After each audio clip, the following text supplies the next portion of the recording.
What's up, guys? This is Matt. I'm here with Mike. What's up? We're GameZone.com, and today we're looking at something really awesome. Persona 4, Dancing All Night.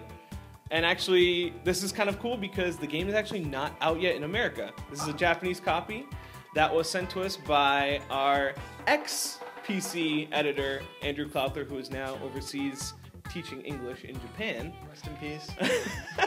But he sent us a copy of Persona 4 because he knows I love the series. He loves the series. We were both super excited for this game. It is actually the last game in the series that's not... It is a spin-off title, but it's actually part of the canon storyline, which is kind of weird because it is a rhythm game, and it is a dancing game for the Vita. Alright, right now, if you guys seen any of our past videos, you know I am completely unfamiliar with the Persona series. I played a little bit of Persona 4 Golden Edition. You did? Yeah, it was actually really cool. This is, like you said, completely different. But there is a lot of storyline, like you said. It is tied to the main storyline, as in this takes place 6 months after the game you played ends. So that mystery is solved. But now a new mystery pops up with Japanese pop idols go missing, enter the shadow world or whatever, Midnight Channel, and it's up to the protagonists to dance to defeat them. Of course, why not? Like, how does dancing even fit in? Like it's just like... So the problem is, I can't tell you that because I don't get the story because the story is all in Japanese. So I did actually go through the story and I somehow got a slight gist of it based on, you know, the animations and some of the anime cutscenes. From what I can tell, it's as ridiculous as it sounds, that's for sure.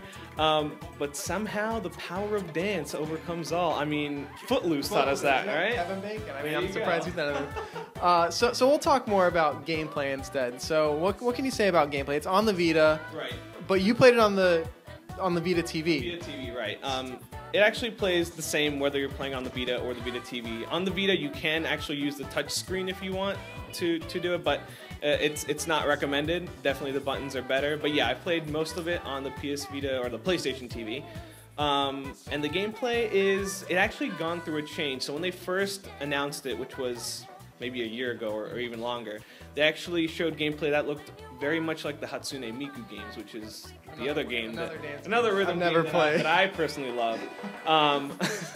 But they actually went and completely scrapped that gameplay, and now they did it where it's kind of like a circle overlay over the screen, and you have button prompts on the left, button prompts on the right. Basically, they correspond to the D-pad and the face buttons, and whenever a note icon goes through one of those prompts, you press it and you get points. Is it hard? Like, that doesn't sound hard. Like, is it challenging? It is deceptively hard. When I first watched gameplay videos, I was like, I'm a rhythm game master. I'm gonna, plow through it no problem. But as soon I actually went on hard right away because I figured I could do it.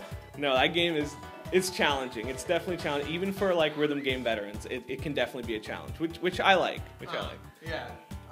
Song choices. I mean, I don't. Are they songs from the series? Are they completely new songs? So good, so good. So they're basically remixes of all the main songs from Persona 4 and Persona 4 Golden, with a few songs from some of the spin-offs. So there's actually been two fighting games, and there's one song from the fighting game, and also a song from the spin-off on the 3DS, Persona Q, also in there. So I mean, they've like run the gamut of popular Persona 4 songs, and all of them, some of them are the original, but most of them are remixes, with some of the songs actually having multiple remixes.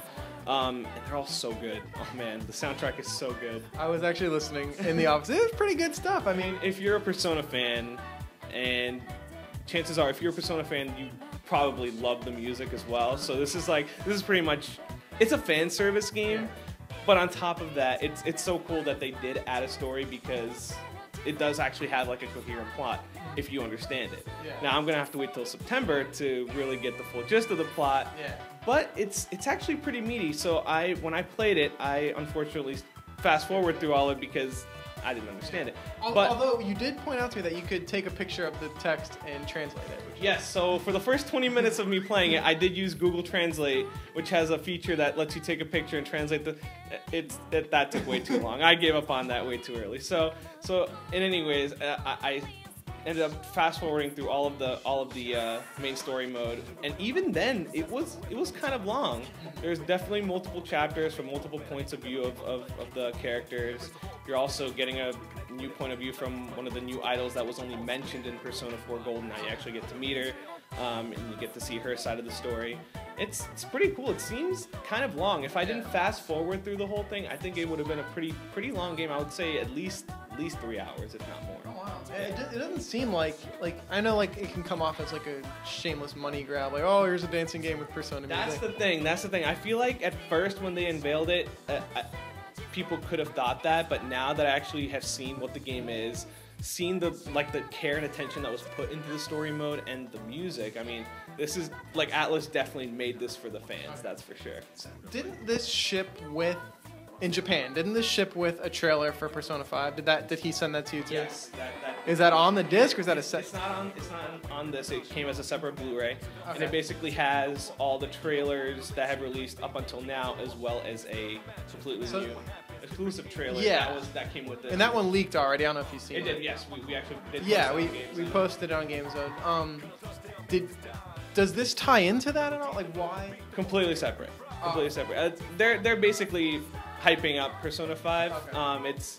It has no direction, like no correlation between one another. So completely different story, completely different characters. Character. Yeah. Man, I'm gonna forget them all. But yeah, it's completely unrelated, but it is Persona. I mean, a lot of the themes are similar. So obviously they're gonna want to piggyback the popularity of this with popularity of Persona 5. So that's probably why they're doing so many cross promotions. Awesome. Yeah. Well, like I said, we had already played this. You can actually find Mike's full impressions on our website, GameZone.com. Unscored. I left it unscored since, again, I didn't get to really experience this or at least understand the story. So I'm gonna wait to score it when I get the American version, which comes out on September 29th or 25th, one of those two. I don't know. So in September, that's when I'll officially. But I mean, I already love it the way it is now, so I can't imagine that knowing the story is gonna make me like it less. So chances are it's gonna get a pretty decent score. Hint.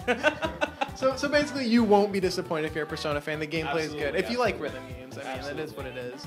Music's great. I mean, it definitely helps if you're also a Persona fan. Yeah. That's the thing. If you're not a Persona fan, but you like rhythm games, it's actually an amazing game to play regardless. Like, if you just like Hatsune Miku games, for example, on the Vita, it's probably worth it for you to check it out. However, if you are a Persona fan, then yeah, it's pretty much like a dream come true. Awesome. So, Andrew, thanks again for sending us. Yeah.